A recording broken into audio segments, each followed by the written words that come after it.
நாட்டிற்குள் சுதந்திரத்தை பெற்றுத்தந்த காங்கிரஸ் கட்சிக்குள்ள பல மோதல்களால் சிதறுண்டு கிடக்கிறது. இது எப்படிப்பட்ட விளைவுகளை கட்சிக்குள் ஏற்படுத்தும் என்பதை பற்றி விரிவாக பார்க்கலாம்.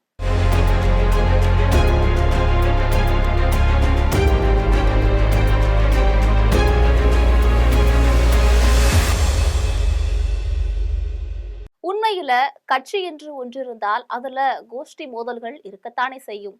ஆனால் கோஷ்டி மோதல்கள் மட்டுமே பிரதானமாக கொண்ட கட்சியாக மாறி இருக்கிறது இன்றைய காங்கிரஸ்.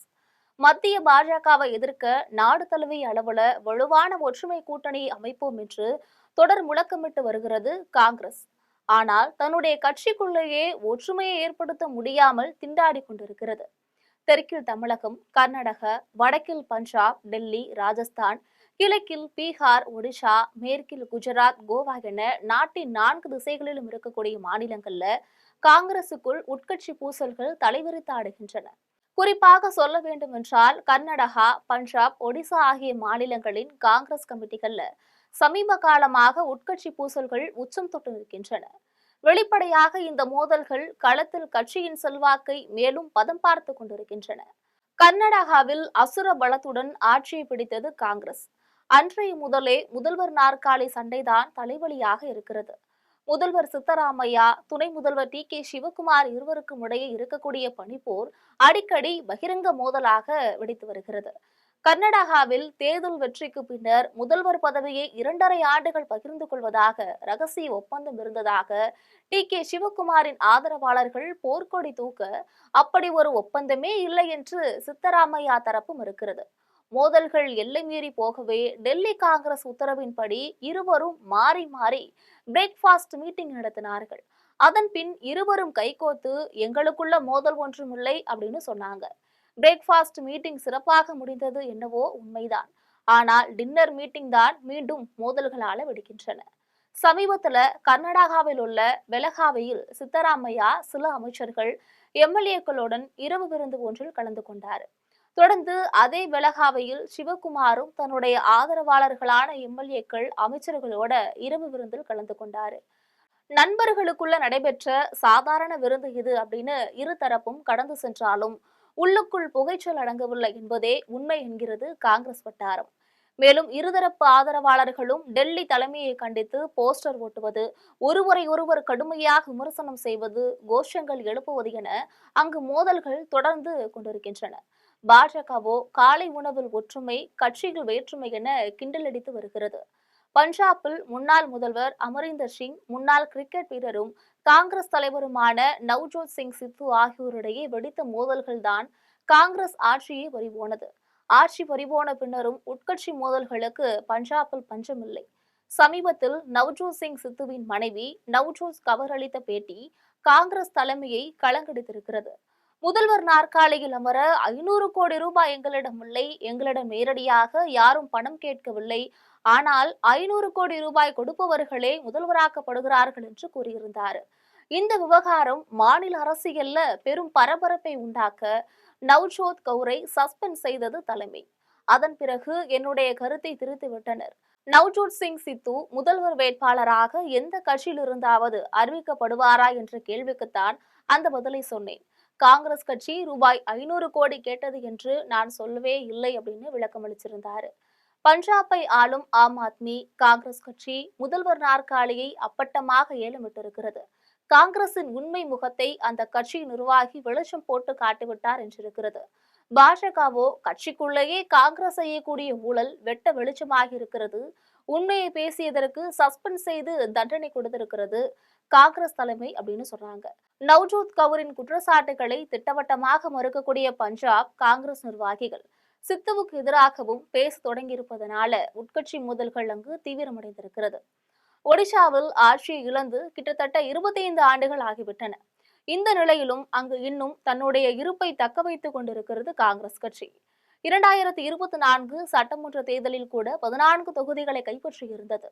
கடந்த தேர்தலில் நவீன் பட்நாயக்கின் பிஜு ஜனதா தளம் செல்வாக்கு இழந்ததால அங்கு பாஜக ஆட்சியை பிடிச்சது. தேசிய கட்சியான பாஜக ஆட்சியை பிடித்திருக்கிறது.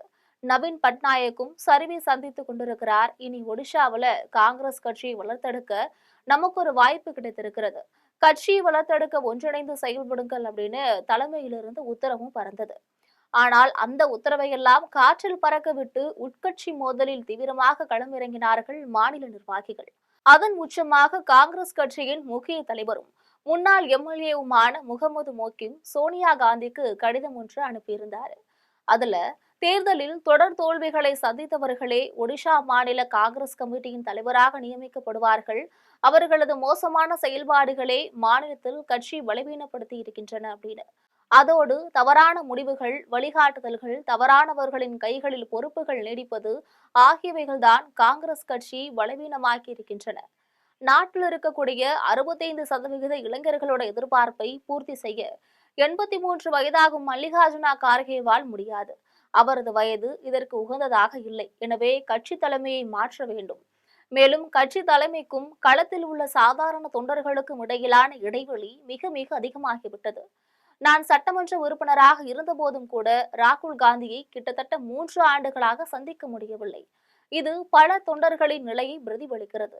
ஒரு மையமான, வெளிப்படையான, தீவிரமான தலைமையை எதிர்நோக்கி இளைஞர்கள் காத்து கொண்டிருக்கிறார்கள். அந்த பதவிக்கு சரியானவராக பிரியங்கா காந்தி இருப்பார் என குறிப்பிடப்பட்டிருக்கிறது. இந்த கடிதத்தை முன்வைத்து காங்கிரஸில் பிரியங்கா அணி, ராகுல் அணி என 2 அணிகள் இருப்பது மீண்டும் ஒரு முறை நிரூபணமாகியிருக்கிறது என அண்ணன் தங்கைக்குள் சண்டை மூட்டிவிடும் வேளையில இறங்கி இருக்கிறது பாஜக. மோக்கிமின் கடிதம் ஒடிஷா மாநில காங்கிரஸை 2 அணிகளாக பிரித்துவிட்டது. ஒரு தரப்பு மோக்கிம் நியாயமான கருத்துக்களை அடுக்கி காங்கிரஸ் தொண்டர்களின் மனநிலையை பிரதிபலித்திருக்கிறார் என்கிறது. மற்றொரு தரப்போ தனக்கு பதவி கிடைக்காத விரக்தியில கட்சியை மட்டம் தட்ட எண்ணி இப்படி ஒரு கடிதத்தை எழுதியிருக்கிறார் மோக்கிம், உண்மையான காங்கிரஸ்காரரே அல்ல என்கிறது. அரசியல் விமர்சகர்களோ பாஜகவின் தேசிய தலைவராக யாராக இருந்தாலும் முடிவுகள் அனைத்தையும் மோடியும் அமித்ஷாவும் எடுக்கின்றனர். ஆக பாஜக தலைவராக அல்லாமல் காங்கிரஸ் கட்சிக்குள் ஓரளவு அதிகாரம் பெற்ற தலைவராகவே இருக்கிறார் கார்கே. ஆனால் முக்கிய முடிவுகள் அனைத்தும் காந்தி குடும்பமே எடுக்கிறது. ராகுல் காந்தி பிரச்சார மேடை பேச்சுகளிலும் நாடாளுமன்ற உரைகளிலும் ஸ்கோர் செய்தாலும் கட்சியை மேம்படுத்துவதற்கு எந்தவித நடவடிக்கையும் மேற்கொள்ளவில்லை. பாஜகவில் ஒரு மாநிலத்துல கட்சிக்குள்ள பிரச்சனை வெடிக்கிறது என்றால் உடனடியாக அமித்ஷா தலையிட்டு அதை சரி செய்கிறார். ஆனால் காங்கிரஸ்ல ராகுலோ இல்ல மற்ற தலைவர்களோ உடனடியாக அந்த பிரச்சனைகளை தீர்க்க முன் வருவதும் இல்லை. மேலும் ராகுல் மாதத்தின் பல நாட்களை வெளிநாடுகளில் செலவிடுவதும் கட்சிக்கு பின்னடைவாக அமைந்திருக்கிறது. அமித்ஷா போல கட்சியை முழு கட்டுப்பாட்டில் வைத்திருக்கும் ஒரு நல்ல நபரை காங்கிரஸ் கண்டறிய வேண்டும். மாநில காங்கிரஸ் கமிட்டிகளும் வலுவான தலைவர்களை நியமனம் செய்ய வேண்டும். பிரச்சனைகள் வெடிக்கும் பொழுது உடனடியாக தலையிட்டு சமரசம் செய்ய வேண்டும். அல்லது பிரச்சனைக்குரிய நபர் மீது நடவடிக்கை எடுக்க வேண்டும். இதையெல்லாம் செய்ய தவறினால் காங்கிரஸ் கட்சி மேலும் மேலும் பலமடையும் என்கிறார்கள். இப்படியான உட்கட்சி மோதல்கள் காங்கிரஸ் கட்சியின் பலத்தை குறைப்பது மட்டுமின்றி அவர்கள் தீவிரமாக எதிர்க்கும் பாஜகவை மேலும் பலமடைய செய்கிறது. இனியாவது இதை உணர்ந்து செயல்படுமா காங்கிரஸ் தலைமை?